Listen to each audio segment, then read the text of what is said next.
السلام عليكم ورحمة الله وبركاته. أهلا بكم متابعينا الأعزاء في مقطع جديد. النهاردة هنتكلم عن فن التعامل مع الأبناء. كثير من الآباء والأمهات يعني لديهم صعوبة في التعامل مع الأبناء. أحيانا بيشتكي كتير من الآباء والأمهات إنهم مش عارفين يتعاملوا مع أولادهم. العيال صعبين، ما بيسمعوش الكلام. أولا، يعني أنا بأناشد الآباء والأمهات، يعني لابد إن يعني في التعامل مع الأبناء يعني بلاش نلجأ إلى الضرب والعنف. يعني خلينا الأول بالرفق واللين. بالرفق واللين. يعني في الأول استمعوا إليهم، اسمعوهم عايزين إيه، طلباتهم إيه. يعني خلوهم يعبروا عن الكلام اللي عايزين يقولوه براحتهم. ما تخل خل يعني ما تخليهمش خايفين منكم، بحيث ان الطفل او الطفلة ما يتكلموش. لا يا جماعة، خليهم يتكلموا براحتهم. برضي خلوهم يعبروا عن مشاعرهم. قدروا جهودهم. لما الحد يعمل حاجة كويسة كافئوهم، حفزوهم، شجعوهم وارشدوهم. يعني ارشدوهم كده بالراحة، ده صح، ده غلط، ده حلال، ده حرام. يعني عرفوهم الصح من الغلط كده من صغرهم. خلوهم يصلوا، عرفوهم على ربنا. خلوهم يقربوا من ربنا، خلوهم يقرأوا قرآن. يعني خلوهم يصلي شوية بشوية، شوية بشوية حافظوا على الصلاة. كافئوهم. خلوكم يعني الأمهات يا أمهات، خلوكم دايما قريبين من أولادكم وبناتكم. وبلاش يا جماعة في التربية تشدوا على البنت وتسيبوا الولد. الاتنين محتاجين يعني الاتنين يعني وسط، خير الأمور الوسط. بلاش تشدي قوي وبلاش ترخي قوي. الولاد والبنات في التربية يعني وسط. والله شدتي على البنت تشدي برضي على الواد. الاتنين لازم يبقوا مؤهلين كويس كده، ويكونوا أبناء صالحين. لعل وعسى إن شاء الله ينفع والديهم بكرة وبعده إن شاء الله. لأن الولد بكرة وبعده راجل، لازم يتحمل المسؤولية. لازم يكون راجل بكرة وبعده، راجل البيت. هيبقى سند لأخته، هيبقى سند لأمه، هيبقى سند لأبوه. فلا لابد إن في التنشئة تحسن التنشئة للبنت والولد. وكمان يا جماعة، يعني خلوا ادوا ولادكم الوقت الكافي، اقعدوا معاهم، احتضنوهم، احتووهم، اسمعوهم. إيه، تاني حاجة هتكلم عليها، وهي حاجة مهمة جدا: نصائح للأمهات. نصائح للأمهات. أنا كعبد الرحمن العاطفي من برنامج اتكلم، أحب أقول للأمهات: يا أمهات، قربوا من ولادكم. يعني أنا عارف إن في الغالب طبعا الأم بتبقى أقرب إلى أبنائها. يعني دايما يا أمهات، يعني خليكوا قريبين من ولادكوا وبناتكوا. اسمعوهم، ادوهم الأمان، خلوهم يعني حتى يعني الأم الشاطرة اللي تكسب قلب ابنها أو بنتها. إزاي؟ لما انت تكسبي قلب ابنك او بنتك في اي حاجة تحصل، اذا كانت صح او غلط، هيجي يحكي لك: يا ماما ده حصل معايا كده، حصل معايا كده.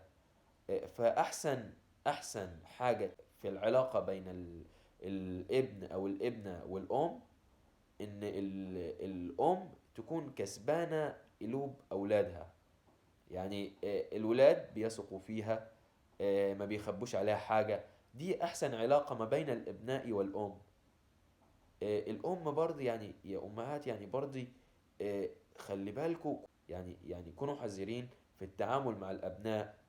احتووهم، خلوهم يشعروا بالأمان، احتضنوهم. يعني الأبناء لما بيغلطوا، ليه أحيانا أو في الغالب يعني ما بيرضوش يعترفوا ويقولوا الحقيقة، لأنه هم عارفين إنهم لو حكوا الحقيقة للأم أو الأب، لأمهم أو أبوهم، يا إما هيتضربوا يا إما هيتزعق لهم. من الآخر كده على طول ما بيرضوش يقولوا، بيخافوا.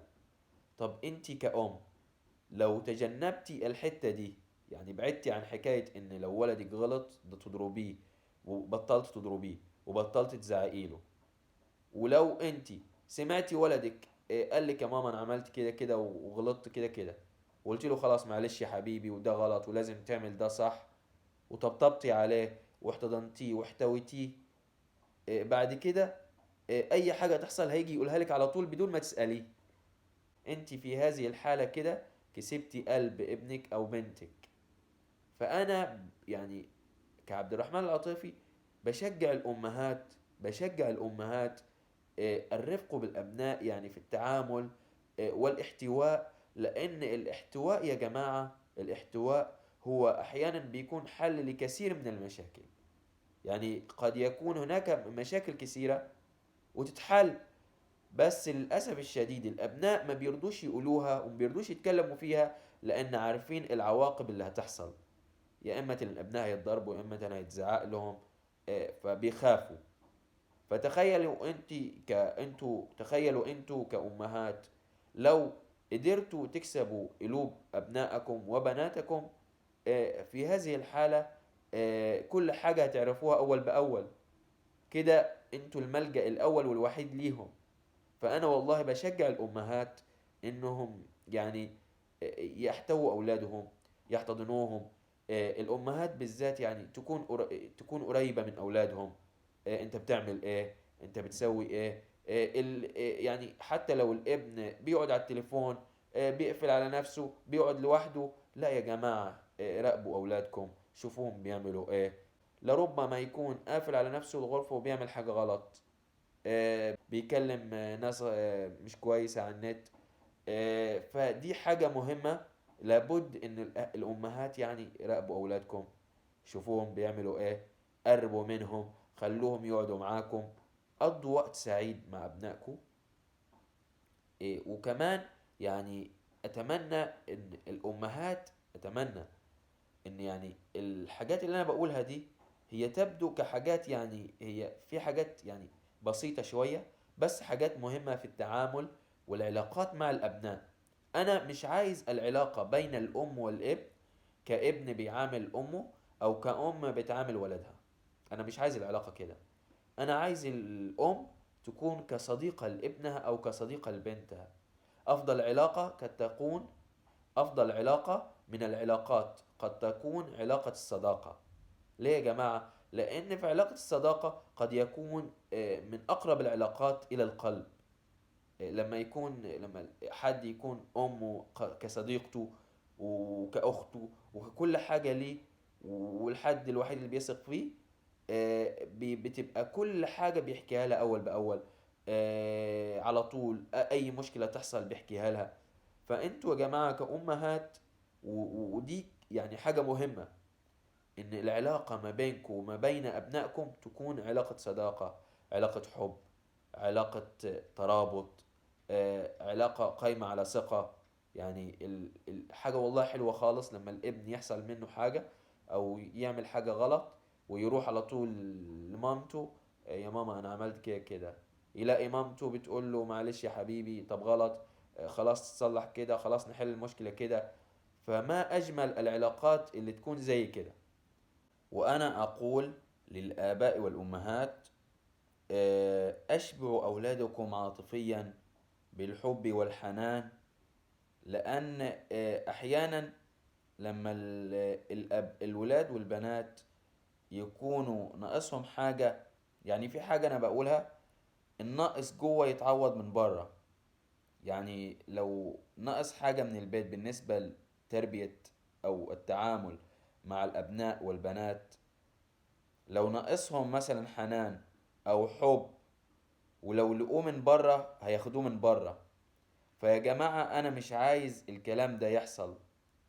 اشبعوا اولادكم بالحب والحنان والمشاعر الحلوة، و... ويعني اشبعوهم عاطفيا، عشان يعني بره، يعني البت بره لو اتقال لها كلمة حلوة ما تأثرش فيها، لأن هي أصلا شبعانة من جوه البيت حب وحنان.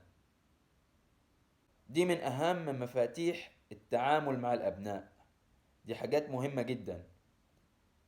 اللي ناقص جوه يتعوض من بره، الناقص من جوه يتعوض من بره. فدي كلمة حقيقية من الواقع. لو أي حد شبعان من جوه وكلام من ده، من جوه البيت شبعان حب وحنان وكل حاجة ومش ناقصه أي حاجة، يمشي في أي حتة، يروح يمشي وسط أي حد، ما يفرقش معاه حاجة. ليه أنا بقول لكم كده يا جماعة؟ خلي بالكم الحتة دي مهمة جدا. الحتة دي مهمة جدا. ليه؟ لأن الحتة دي بتكون نقطة ضعف للولاد والبنات بره البيت. الناس بتستخدمها معاهم كنقطة ضعف. يعني لو حد عايز يقرب لحد، يعرف نقطة ضعفه ايه ويعمل نقطة الضعف دي، أصبح كده أقرب حد للشخص اللي هو ينقصه حاجة من الحاجات دي. عمل كنقاط ضعف للناس اللي من بره. ما تسمحوش لأي حد يا جماعة يقرب من عيالكو. ما تسمحوش يا جماعة لأي حد يكون قريب من عيالكو. خليكوا انتوا الآباء والأمهات أقرب حد لعيالكو. نصيحة يا جماعة، نصيحة يا جماعة. خليكوا انتوا الآباء والأمهات بالذات، خليكوا انتوا أقرب حد لعيالكو. فلذلك أنا أقول أفضل العلاقات، العلاقات القائمة على الرفق واللين. بلاش الغضب، بلاش العنف، بلاش الضرب. وأتمنى أنها تكون نصائح مفيدة للأمهات، وأتمنى لكم أن تعيشوا في سعادة مع الأبناء، وأن تنالوا الطاعة من أبنائكم، ولا تنسوني من صالح دعائكم. أيوة، بناشدكم أنتوا كأمهات، ادعوا لي أنا كعبد الرحمن العطيفي دعوة حلوة. والسلام عليكم ورحمة الله وبركاته.